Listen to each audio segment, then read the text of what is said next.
persoalan umat ini seringkali bisa terselesaikan bukan dengan mauidhah, tapi dengan aksi nyata. Banyak orang itu yang mencuri, itu bukan karena apa-apa, tapi karena dia memang tidak punya uang sehingga mencuri. Sehingga kalau kamu kasih sedekah itu enggak usah kasih mauidhah, itu sudah tidak lagi mencuri. Banyak orang yang menjual dirinya, itu sebetulnya persoalannya tidak perlu mauidhah. Tapi persoalannya, udah kamu kasih uang aja, besok dia tidak lagi menjual diri. Usaha bisa lebih mudah kalau pakai Evermost, Mbak. Gak ngerti. Tenang, di Evermost bisa belajar buka usaha gratis bareng komunitas. Saatnya jadi reseller di Evermost, usaha halal, insya Allah berkah. Bismillahirrahmanirrahim. Alhamdulillahirrabbilalamin. Wabihi nasta'inu ala umuri dunya waddin. Wassalatu wassalamu ala ashrafil anbiya wal mursalin. Sayyidina wa maulana Muhammadin wa ala alihi wa sahbihi ajma'in, amma ba'du. Para pimpinan di Evermost yang saya hormati, ini ada Mas Ghufron, luar biasa ini Mas Ghufron, wajahnya saya kelihatan ini ya, sangat-sangat muda, mungkin umurnya masih 17 tahun. Ini Mas Ghufron, ini pendiri sekaligus apa ini, pimpinan CEO ya, Evermost, Ghufron Mustaqim. Juga pimpinan reseller, ada Mas Nuruddin Al-Fitrah. Benar ya? Ini Mas Nuruddin. Oh, Masya Allah. Terima kasih Mas Nuruddin. Dari mana ini Mas Nuruddin? Dari Jawa Tengah ya? Dari Jawa Timur. Masya Allah. Terima kasih sekali. Juga para reseller, para sahabat Evermost yang saya hormati. Sore hari ini saya sangat-sangat senang ya bisa bertemu dengan kawan-kawan semuanya. Datang jam berapa tadi ya di hotel ini, lalu naik ke atas, belum sholat, musafir saya ini dari Sarang, tapi datang justru dari Jakarta karena ada acara di Jakarta kemarin, bergabung kemudian ke sini, musafir, saya karena musafir mengikuti Nabi, sholatnya 2 rakaat asarnya. Dulu Nabi ketika menjalankan sholat sebagai musafir lalu ada makmumnya yang tidak musafir, Nabi 2 rakaat, makmumnya lanjut 4 rakaat. Ya, menyenangkan, kelihatan seperti benar-benar di tengah komunitas muslim yang sangat-sangat baik. Suasana di gedung ini juga menyenangkan, lalu semuanya menjalankan ibadah dengan baik, yang laki-laki ganteng-ganteng, yang putri cantik-cantik, seperti suasana yang dibayangkan oleh banyak tokoh, banyak ulama kita. Fid dunya hasanah wa fil akhirati hasanah, di dunianya baik dan di akhiratnya juga baik. Para bapak-bapak, ibu-ibu, mas-mas dan mbak-mbak semuanya, ya saya sangat-sangat senang.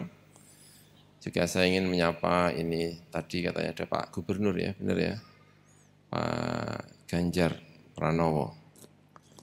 Tentu Pak Ganjar sangat bangga dengan kegiatan ini. Salah satu yang menyupport terhadap kepemimpinan di negeri ini. Karena para pimpinan itu diangkat, salah satu tujuan utamanya adalah mensejahterakan rakyatnya. Dan itu sangat tertunjang kalau ada kegiatan-kegiatan semacam ini. Ya. Baik ya, kita mulai dari apa ini ya? Saya ingin mengingatkan tentang niat yang baik. Ya, karena bagi saya pribadi itu kalau cerita tentang niat itu rasanya menyenangkan ya. Bahwa kita ini diawali dengan niat yang baik. Salah satu indikator kebaikan seseorang itu adalah caranya berniat. Itu penting sekali. Saya ini dianggap kiai, apa itu kiai ya? Karena kalau tugas kiai tradisional itu diantaranya adalah menikahkan orang. Karena banyak wali-wali itu yang tidak berani menikahkan putrinya. Akhirnya wakil sama yang dianggap kiai. Jadi saya ini sudah berkali-kali menikahkan orang. Itu selalu saya ingatkan, kalau mau nikah ini, kamu niatnya yang baik. Nikah untuk mengikuti sunnah Nabi Muhammad SAW. Insya Allah akan abadi, insya Allah akan berkah hidupnya, punya anak yang baik-baik, karena niat yang baik ini. Makanya di kesempatan sore hari ini, salah satu yang ingin saya sampaikan, indikator kebaikan seseorang itu diantaranya adalah niatnya. Sama-sama ketemu, tidak ada unsur kelihatan baik, juga tidak ada unsur kelihatan buruk. Itu seringkali yang menentukan itu adalah niatnya. Kalau ada orang goes, karena sekarang ini kan budaya goes ya, kelihatan itu enggak ada ya biasa-biasa aja. Tapi sebetulnya dia bisa baik dan bisa tidak baik atau biasa-biasa saja itu adalah ditentukan oleh niatnya. Karena niat itu adalah salah satu indikator kuat tentang kebaikan seseorang. Ini. Dulu itu ada yang namanya peristiwa yang terkenal hijrah. Hijrah itu semua orang disuruh hijrah oleh Kanjeng Nabi ke Madinah. Ada seseorang dalam riwayat-riwayat itu yang tidak mau hijrah. Tapi kemudian orang yang dicintainya itu malah hijrah. Sehingga dia terpaksa ikut hijrah. Bukan karena kepingin hijrah, tapi karena nututi orang yang dicintai itu. Yang itu kemudian dibuat pandangan oleh banyak ulama. Bahkan perilaku baik itu kalau niatnya kurang baik itu juga bisa mencederai kebaikan itu sendiri. Itu soal niat itu. Ada lagi cerita tentang seorang laki-laki yang kepingin bersedekah. Malam-malam dia bersedekah, ternyata orang yang disedekahi itu adalah pencuri. Malamnya kepingin sedekah lagi. Ternyata yang menerima sedekah itu bukan orang-orang baik-baik, tetapi orang yang suka zina. Sedekah pertama diberikan kepada pencuri, sedekah kedua diberikan kepada orang yang suka zina, perempuan. Yang satu laki-laki pencuri. Sehingga pagi-pagi itu selalu geger. Sedekah kok diberikan kepada orang yang zina. Sedekah kok diberikan kepada pencuri. Sehingga laki-laki itu rasanya hatinya agak goyah. Kayaknya sedekah saya itu tidak baik. Tapi kemudian dia mimpi, didatangi seseorang. Lalu kata seseorang itu bilang begini, kamu sedekah kepada orang zina, itu manfaatnya luar biasa. Siapa tahu besok dia tidak lagi zina. Karena dia niatnya sudah baik, itu yang pertama. Kamu bersedekah kepada orang yang suka mencuri. Kata orang, itu sangat-sangat baik. Siapa tahu besok dia tidak lagi mencuri. Jadi ada yang melihat dari aspek niatnya.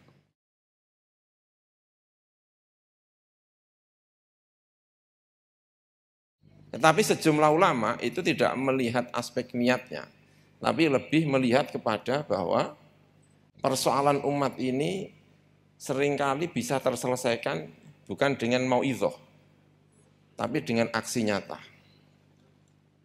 Banyak orang itu yang mencuri, itu bukan karena apa-apa, tapi karena dia memang tidak punya uang sehingga mencuri. Sehingga kalau kamu kasih sedekah itu nggak usah kasih mauidhah, itu sudah tidak lagi mencuri. Banyak orang yang menjual dirinya, itu sebetulnya persoalannya tidak perlu mauidhah. Tapi persoalannya, udah kamu kasih uang aja, besok dia tidak lagi menjual diri. Jadi kalau kamu ingin membandingkan saya dengan Mas Ghufron, itu jauh. Orang saya kasih mauidhah apapun, kalau dia nggak punya uang, itu bisa bermasalah. Tapi nggak usah dikasih mauidhah, kamu kasih pekerjaan, itu insya Allah akan banyak selesai. Menurut tafsiran banyak ulama. Jadi walaupun sebagian memberi tafsir gaya niat, tetapi sebagian memberi tafsir ada banyak persoalan itu yang dibutuhkan bukan mauidhah, tetapi yang dibutuhkan adalah aksi nyata. Banyak orang yang tidak mau menjalankan sholat karena memang kesulitan waktu. Kalau kita pergi ke daerah, nggak tahu, saya nggak ingin menyebut nama, tapi pabrik-pabrik yang cara mengatur waktu kerjanya itu benar-benar, ada yang sebagian bilang sama saya begini, kalau waktu istirahatnya itu hanya sekian menit, kalau kamu makan tidak sempat sholat, kalau kamu sholat tidak sempat makan. Tapi yang seperti ini ya laku besar karena memang dibutuhkan oleh umat. Bayangkan kalau pabrik-pabrik itu miliknya adalah Mas Ghufron, pasti jeda waktunya agak dipertimbangkan ini. Daripada saya mau idhoi, mending banyak diselesaikan oleh wilayah-wilayah yang sifatnya aksi nyata seperti ini. Gitu ya. Maka saya masuk ke ruangan ini, saya niat yang sangat-sangat baik. Dan saya kepingin terhubung dengan kawan-kawan yang melakukan aksi nyata. Karena sekian lama saya diberi nasihat, kamu jangan banyak mauidhah, tapi kamu banyak kerjanya. Tapi kerja saya itu ya mauidhah ini.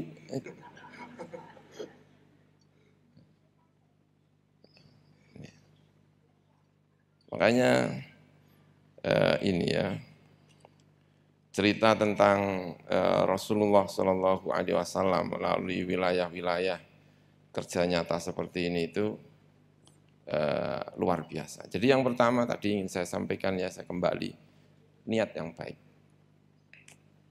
Caranya niat yang baik diingatkan oleh banyak ulama. Satu pekerjaan dengan niat yang banyak itu tidak mengurangi niat yang pertama dan niat yang kedua, tapi bergabung menjadi niat yang bertumpuk-tumpuk sehingga melipat gandakan pekerjaan kita. Saya bisa misalnya, kalau saya kumpul di sini itu, kira-kira apa yang bisa saya niatkan ini? Niat apa kira-kira ya? Satu, saya akan niat untuk menghidupi keluarga. Karena ada cerita seperti ini. Ada seorang laki-laki itu yang kuat sekali, kuat. Lalu dia bekerja. Lalu para sahabat yang melihat itu bilang ini kepada Rasulullah. Rasulullah, orang ini kalau melakukan ini, kekuatan fisiknya digunakan untuk fisabilillah, itu akan luar biasa.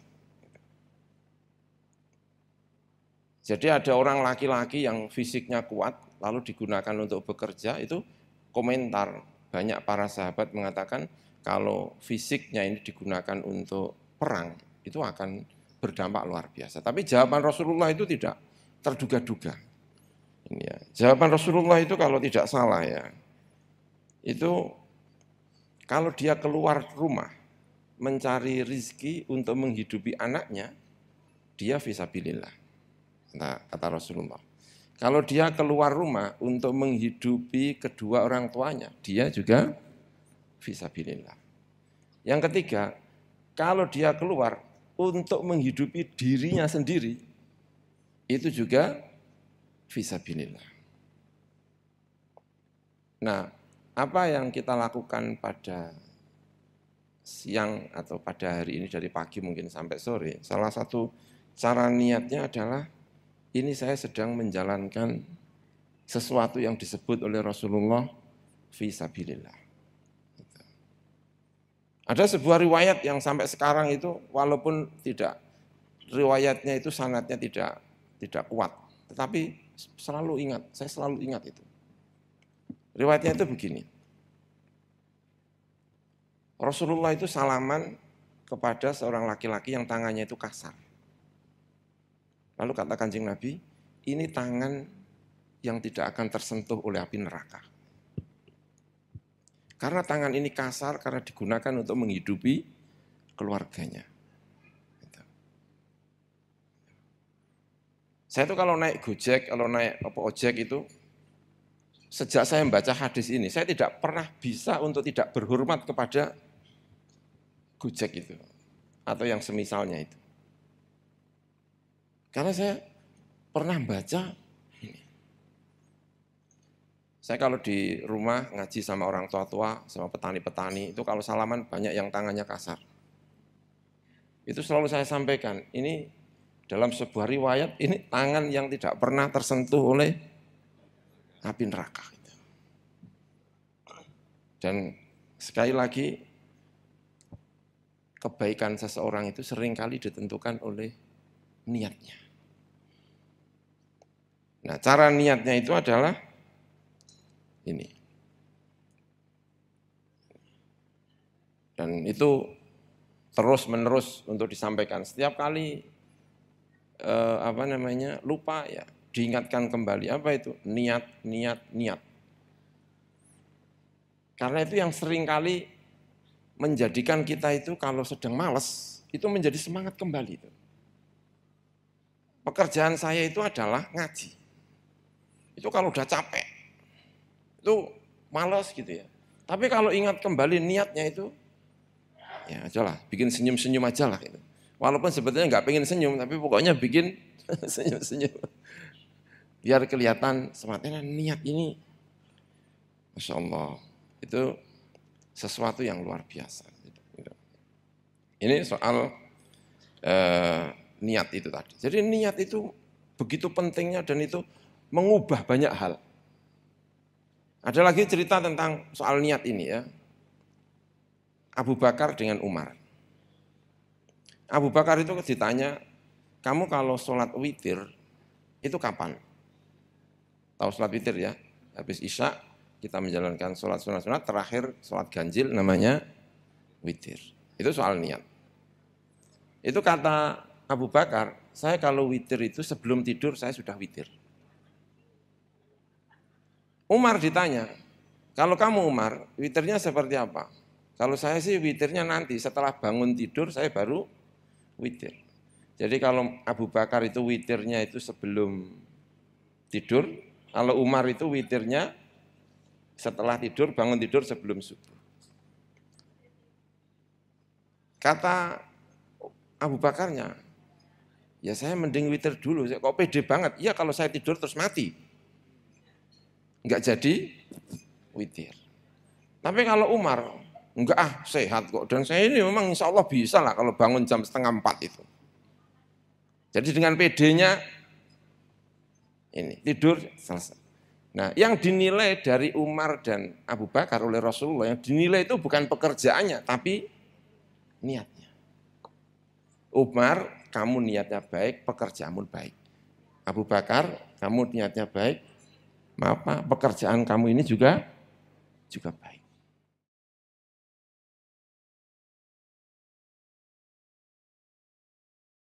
Jadi yang namanya niat itu seringkali merupakan indikator penting kebaikan seseorang. Sekian orang yang melangsungkan akad nikah, itu di mana, siapa di antara mereka yang terbaik? Itu seringkali bukan karena upacaranya, apanya, tetapi ketika saya terima itu dia sedang melaksanakan apa. Karena ada yang menikah itu karena bangga-banggaan, luar biasa ini. Karena calon istri saya dulu itu adalah rebutan orang. Nah, gitu ya. Lalu dimasukkan ke dalam media sosial dengan gegap gempita. Tapi itu. Jadi di pertemuan ini saya ingin mengingatkan kembali tentang niat itu. Niat itu yang pertama tadi itu. Yang saya sebut kata Rasulullah, menghidupi keluarganya, menghidupi orang tuanya, bahkan menghidupi diri kita, niat yang baik itu bagian dari fisabilillah. Yang kedua, cara niatnya seperti apa? Seringkali disampaikan al-islamu ya'lu wa la yu'la alaih. Seringkali disampaikan bahwa orang muslim itu hidup harus kelihatan baik. Harus kelihatan baik. Ada seseorang itu datang kepada Rasulullah dengan penampilan yang tidak baik. Lalu kata Rasulullah tanya, kamu punya rezeki enggak? Ya, saya punya rezeki Rasulullah, banyak sekali. Kalau kamu punya rezeki yang banyak, tampillah yang baik. Penampilan yang baik. Jadi kalau ada orang berpenampilan baik, itu jangan kemudian dianggap itu bagian dari kesombongan, riak, ya. Tetapi juga ini bagian dari menjalankan perintahnya Nabi Muhammad SAW. Pertemuan ini diniati dengan baik, penampilan yang baik. Kalau kemudian ekonomi umat Islam itu semuanya baik, lalu berpenampilan baik, itu sejatinya sedang menjalankan perintah Rasulullah SAW. Berkehidupan yang baik. Kemudian yang ketiga, cara niatnya seperti apa? Ini cara niatnya. Kalau saya misalnya punya kesempatan untuk melaksanakan ini, lalu saya ingin niat, maka niat yang pertama tadi, yang kedua itu, dan yang ketiga itu apa kira? Saling bantu-membantu. Saya bergabung dengan kelompok tertentu, kalau di sini berarti saya bergabung dengan Evermos, saya ingin tergabung dalam satu perserikatan kerjasama untuk kebaikan bersama. Kata Kanjeng Nabi, ana tsalithus syarikaini malam yahun ahaduhuma sahibahu. Saya adalah, kata Gusti Allah, bukan Nabi, bahkan Nabi meriwayatkan dari Gusti Allah. Allah yang bilang seperti ini, ana tsalithus syarikaini. Saya adalah orang ketiga di antara dua orang yang bersekutu. Terutama di dalam hal ekonomi. Kalau ada dua orang bersekutu, dikerjakan dengan baik, tidak ada pengkhianatan di sana, maka Allah orang yang ketiga. Tsalitsu asyarikaini.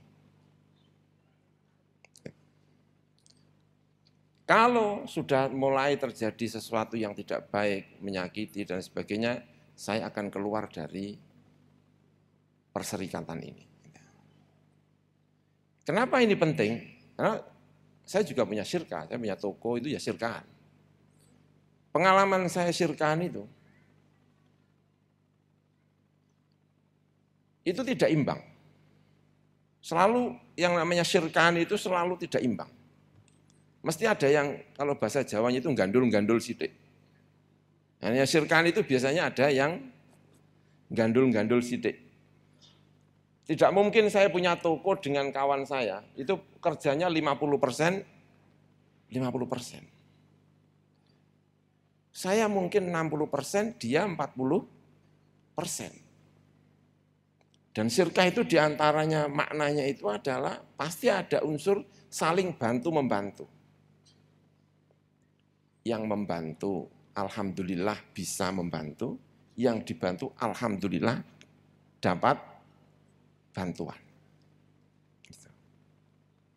Itu sehingga para ulama-ulama itu syirkah itu barokah. Syirkah itu apa? Barokah. Bekerja sama dalam bidang ekonomi itu dilakukan dengan baik, itu akan membawa berkah. Karena pasti unsur saling bantu-membantu itu unsurnya sangat tinggi sekali. Sangat-sangat tinggi. Hidup satu kamar aja pasti ada yang orangnya baik, ada yang enggak begitu baik. Ini yang baik ini kalau dia tidak menjadi orang, mau tidak terus, tidak ingin menjadi baik terus, ya sirkahnya akan, satu kamar itu akan buyar. Suami istri itu ada yang kebaikannya 70%, yang satu cuma 30%. Itu kalau yang 7% itu terus kemudian enggak mau ya bubar. Ya pasti akan ada kasus-kasus seperti ini. Dan itu dijalankan dengan baik, semuanya menerima, maka unsur barokah itu luar biasa. Karena ada sirkah yang seperti ini, persekongkolan yang seperti ini, ada Allah yang menyertai. Allah akan menyertai hal-hal yang semacam ini. Jadi saya benar-benar berharap bahwa pertemuan ini itu membangkitkan semangat ekonomi umat. Amin ya rabbal alamin ya. Sehingga kita itu berharap bahwa umat kita ini hidupnya baik-baik. Saya ingin mengucapkan terima kasih. Kemarin Mas Nufron datang ke rumah, ingin ganti profesi jadi kiai. Waduh repot ini. Sudah jangan gantian, orang punya manfaatnya sendiri-sendiri. Saya tidak berharap Mas Nufron jadi kiai. Bukan karena apa-apa, bukan karena saya takut disaingi, bukan, sama sekali bukan. Tapi saya kepingin ada wilayah-wilayah di mana kalau dalam fikih kita itu disebut fardu kifayah. Hidup itu dipenuhi dengan fardu kifayah kalau dalam usul fikih itu. Hidup itu dipenuhi dengan fardu kifayah. Sesuatu yang dibutuhkan oleh umat, setiap orang harus mensupport. Kalau kita tidak bisa melaksanakan, harus menyupport itu. Biar fardu kifayah itu banyak terjadi, banyak terlaksana. Bapak-bapak, ibu-ibu yang saya hormati, jadi saya pikir saya sangat-sangat senang sekali ya, pertemuan ini. Semoga saling terhubung dengan baik antara satu elemen dengan elemen yang lainnya, saling menyupport sehingga banyak urusan umat ini terurusi dengan baik di segala bidang. Saya kira itu yang bisa saya sampaikan. Mohon maaf atas segala kekurangan. Terima kasih. Wassalamualaikum warahmatullahi wabarakatuh.